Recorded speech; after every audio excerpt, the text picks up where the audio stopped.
कलयुग की 5 सत्य भविष्यवाणी। बात उस समय की है जब पांचों पांडवों को वनवास हो गया था। वनवास जाने से पहले पांडवों ने भगवान श्री कृष्ण से पूछा है, श्री कृष्ण, अभी ये द्वापर युग का अंतकाल चल रहा है, आप हमें बताएं कि आने वाले कलयुग की गति क्या और कैसी होगी। तब भगवान श्री कृष्ण कहते हैं कि मैं तुम्हें इसका सीधा सा उत्तर तो नहीं दे सकता, लेकिन इतना कहूँगा कि तुम पांचों भाई वन में जाओ और वन में जो कुछ भी तुम्हें दिखे मुझे आकर बताओ, फिर मैं तुम्हें इसका कलयुग में प्रभाव बताऊंगा। इसके बाद पांचों भाई वन में चले गए। फिर उन्होंने वन में जो देखा वो देखकर आश्चर्यचकित रह गए। आखिर उन्होंने वन में क्या देखा और फिर भगवान श्री कृष्ण ने उन्हें क्या जवाब दिया, आइए जानते हैं। भगवान द्वारा कही गई कलयुग की 5 सत्य भविष्यवाणी को भगवान श्री कृष्ण के कहे अनुसार पांचों भाई अलग अलग दिशाओं में वन की ओर निकल गए। तो युधिष्ठिर एक दिशा में भ्रमण पर थे। उन्होंने एक जगह पर देखा कि एक हाथी के 2 सूंड थे। ये देखकर युधिष्ठिर के आश्चर्य का ठिकाना नहीं रहा। वहीं अर्जुन दूसरी दिशा में भ्रमण पर थे। कुछ दूर जंगल में जाने पर उन्होंने जो देखा उसे देखकर भी आश्चर्यचकित रह गए। वहां पर उन्होंने देखा कोई पक्षी है जिसके पंखों के ऊपर वेदों की रचनाओं की हुई हैं और वो पक्षी मुर्दे का मांस खा रहा है। ये दृश्य देख अर्जुन कुछ समझ नहीं पाए। दोनों भाइयों की तरह भीम भी भ्रमण पर थे। उन्होंने जो देखा वो भी आश्चर्यचकित रह गए। उन्होंने देखा कि एक गाय के एक बछड़े को जन्म दिया, लेकिन बछड़े के जन्म के बाद गाय अपने बछड़े को इतना चाट रही है कि उसका बछड़ा लहूलुहान हो गया है। सहदेव भी भ्रमण पर थे। उन्होंने देखा कि एक जगह पर 6-7 कुएं हैं जिसमें पानी है और बीच में एक कुआं खाली है। बीच का कुआं काफी गहरा होते हुए भी उसमें पानी नहीं है। सहदेव को घोर आश्चर्य हुआ और वो सोच में पड़ गए कि ये कैसे हो सकता है। नकुल भी भ्रमण पर से और उन्होंने भी एक आश्चर्यजनक घटना देखी कि एक पहाड़ के ऊपर से एक बड़ी सी चट्टान लुढ़कते हुए नीचे आ रही है। वो चट्टान कितने ही वृक्षों से टकराकर उन वृक्षों को नीचे गिराते हुए आगे बढ़ रही है, लेकिन विशालकाय वृक्ष उस चट्टान को रोक ना सके। इसके अलावा अन्य चट्टानों के साथ भी टकराती है, फिर भी दूसरी चट्टानें भी उस चट्टान को रोक ना पाए। अंत में एक चट्टान एक अत्यंत छोटे से पौधे से टकराकर अर्थात उस छोटे पौधे का स्पर्श पाते ही ठहर जाती है। इसके बाद पांचों भाई एक जगह एकत्रित हुए और शाम को भगवान श्री कृष्ण के पास जाकर उन्होंने अपने अनुभव श्री कृष्ण जी को सुनाए। सबसे पहले युधिष्ठिर ने कहा, मैंने तो पहली बार 2 सूंड वाला हाथी देखा। ये मेरे लिए तो बहुत ही आश्चर्यजनक था।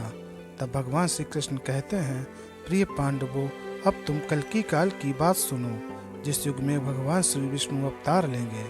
तब भगवान श्री कृष्ण ने कहा कि कलयुग में ऐसे लोगों का राज्य होगा जो दोनों ओर से शोषण करेंगे, बोलेंगे कुछ और, करेंगे कुछ और मन में कुछ और होगा और कर्म कुछ और होंगे। ऐसे ही लोगों का कलयुग में राज होगा। पांडवों, तुम कलयुग आने से पहले तक राज्य कर लो। युधिष्ठिर के बाद अर्जुन ने कहा, मैंने जो देखा है वो तो कहीं ज्यादा आश्चर्यजनक था। मैंने देखा है कि एक पक्षी के पंखों पर वेदों की रचनाएं लिखी हुई हैं, पर वो पक्षी मुर्दे का मांस खा रहा। तब भगवान श्री कृष्ण कहते हैं कि कलयुग में ऐसे लोग रहेंगे जो बड़े ज्ञानी कहलाएंगे, विज्ञान की चर्चा करेंगे, लेकिन उनके आचरण राक्षसी होंगे। वो बड़े पंडित और विद्वान कहलाएंगे, किंतु ये देखते रहेंगे कि कौन सा मनुष्य कब मरे, कब हमारे सभी रिश्ते नाते मरें और हमारे नाम से संपत्ति हो जाए।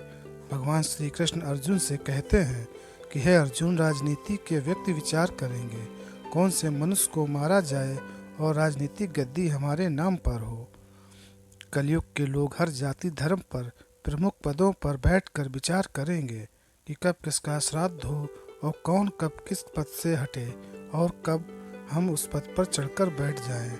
चाहे जितने भी बड़े लोग हों, परंतु उनकी दृष्टि धन और पद के ऊपर ही रहेगी।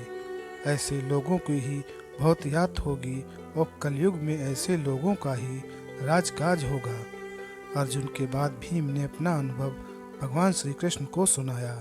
भीम ने कहा कि मैं तो ये देखा कि एक गाय अपने बछड़े को जन्म देने के बाद इतना चाटती है कि बछड़ा लहूलुहान हो जाता।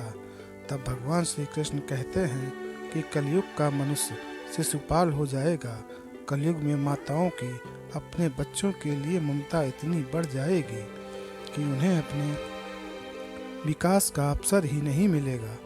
मोह माया में ही घर बर्बाद हो जाएगा। किसी का बेटा घर छोड़कर साधु बनेगा तो हजारों लोग उस साधु के दर्शन करने को तरसेंगे, और यदि उनके अपने बेटे ने साधु बनना चाहा तो रोएंगे कि मेरे बेटे का क्या होगा। अपने बच्चों को उस मोह माया और परिवार में ही बांध कर रखेंगे, उसका जीवन वहीं खत्म हो जाएगा। भीम के बाद सहदेव ने भगवान श्री कृष्ण से कहा कि हे श्री कृष्ण, मैंने ये देखा है एक जगह पे 6-7 बड़े कुआं हैं। कुआं के बीच एक गहरा कुआं बिल्कुल खाली है, जबकि ऐसा संभव कैसे हो सकता है। तब भगवान श्री कृष्ण सहदेव को जवाब में कहते हैं कि कलयुग में लोग लड़की के विवाह में, मकान के उत्सव में और छोटे बड़े उत्सवों में 2 लाखों रुपए खर्च कर देंगे, परंतु पड़ोस में ही यदि कोई भूखा प्यासा मर रहा होगा तो ये नहीं देखेंगे उसका पेट भरा है या नहीं।